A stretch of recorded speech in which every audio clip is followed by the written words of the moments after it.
17 नवंबर बेहद करीब है, मुकाबला बेहद दिलचस्प होता जा रहा है। चलेगा संकल्प या काम करेगा वचन, इस वक्त जनता के सामने सबसे बड़ा सवाल है। मध्य प्रदेश की सियासत का पारा भी दिन ब दिन चढ़ता ही जा रहा है और यह सियासी पारा तब और बढ़ गया जब बीजेपी ने आज अपना मैनिफेस्टो जारी किया। बीजेपी के राष्ट्रीय अध्यक्ष जेपी नड्डा ने बीजेपी के संकल्प पत्र को जारी किया।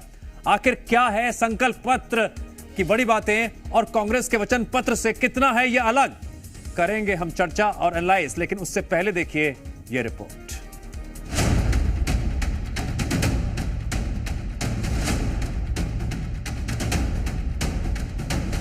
मध्य प्रदेश में 17 नवंबर को चुनाव होने हैं और उससे पहले बीजेपी ने आज यानी कि 11 नवंबर को अपना संकल्प पत्र जारी कर दिया। संकल्प पत्र में कई बड़ी बातें शामिल की गई हैं, तो वहीं दूसरी ओर इस संकल्प पत्र में सियासी समीकरण का भी पूरा ध्यान रखा गया है।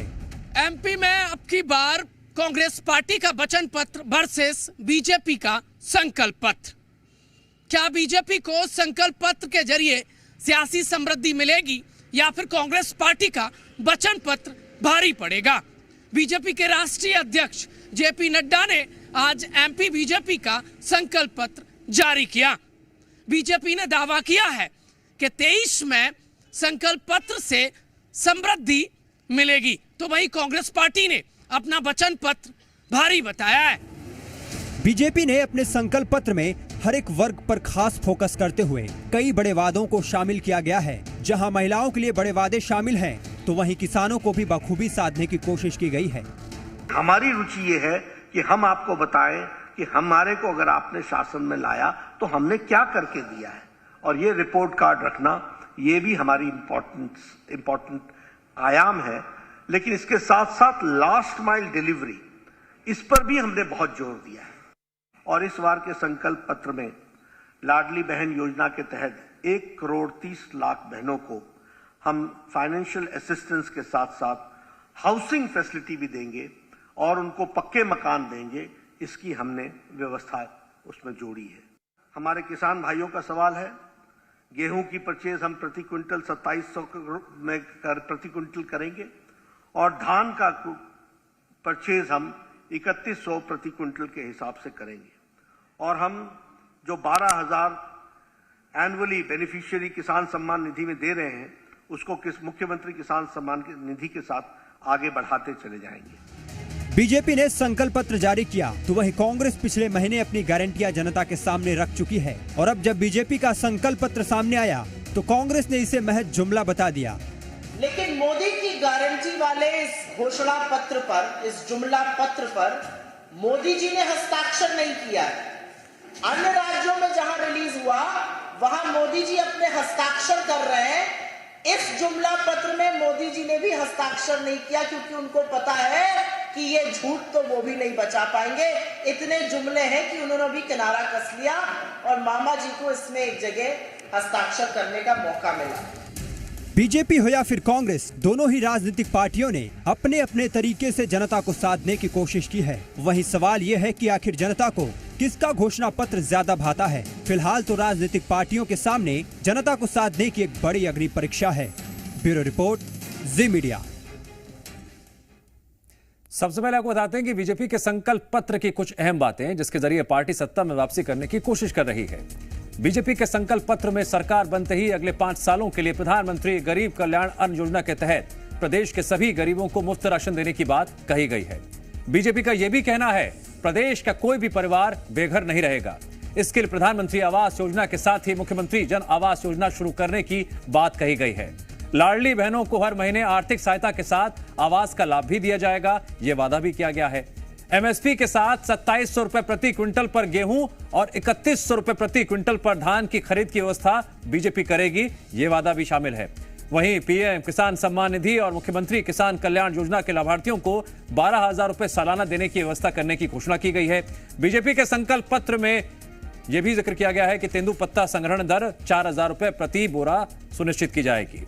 संकल्प पत्र में ये तमाम बातें कही गई हैं। गरीब परिवार के सभी छात्रों को 12वीं कक्षा तक मुफ्त शिक्षा की व्यवस्था करने की बात भी संकल्प पत्र में है। सरकारी स्कूल में मिड डे मील के साथ अब पौष्टिक नाश्ता भी उपलब्ध कराया जाएगा।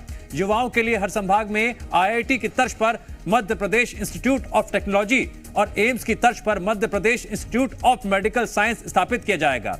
साथ ही हर एक परिवार में कम से कम एक रोजगार या स्वरोजगार के अवसर सुनिश्चित करने की बात को संकल्प पत्र में शामिल किया गया है।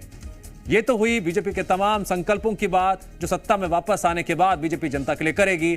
अब आपको बताते हैं कांग्रेस की उन 11 गारंटियों के बारे में जिनके दम पर कांग्रेस प्रदेश में सरकार बनाने का दम भर रही है। कांग्रेस की तरफ से पीसीसी चीफ कमलनाथ ने सरकार बनते ही महिलाओं को 1500 रुपए महीना देने की गारंटी दी है। साथ ही 100 यूनिट तक बिजली बिल माफ के साथ 200 यूनिट तक बिजली बिल माफ की गारंटी भी कमलनाथ ने एमपी की जनता को दे दी है। वहीं किसानों के लिए भी कांग्रेस ने गारंटी दी है। किसानों के फसल पर लिए गए कर्ज माफी के साथ कांग्रेस सरकार में आते ही किसान आंदोलन के दौरान किसानों पर लगाए गए सभी मुकदमों को वापस लिया जाएगा, ये गारंटी भी दी गई है। किसानों के सभी सिंचाई के पुराने बिल माफ करने की गारंटी भी कांग्रेस ने दे दी है।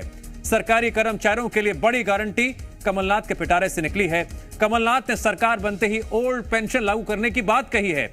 वहीं प्रदेश में गैस सिलेंडर 500 रुपए में कांग्रेस सरकार देगी। ओबीसी वर्ग के लिए कांग्रेस ने बड़ी घोषणा कर गारंटी दी है। प्रदेश में 27% आरक्षण कांग्रेस ओबीसी को देगी।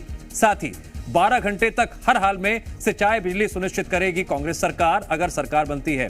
इसके अलावा सरकार में आते ही जातिगत जनगणना करवाने की गारंटी भी कांग्रेस की तरफ से दी गई है।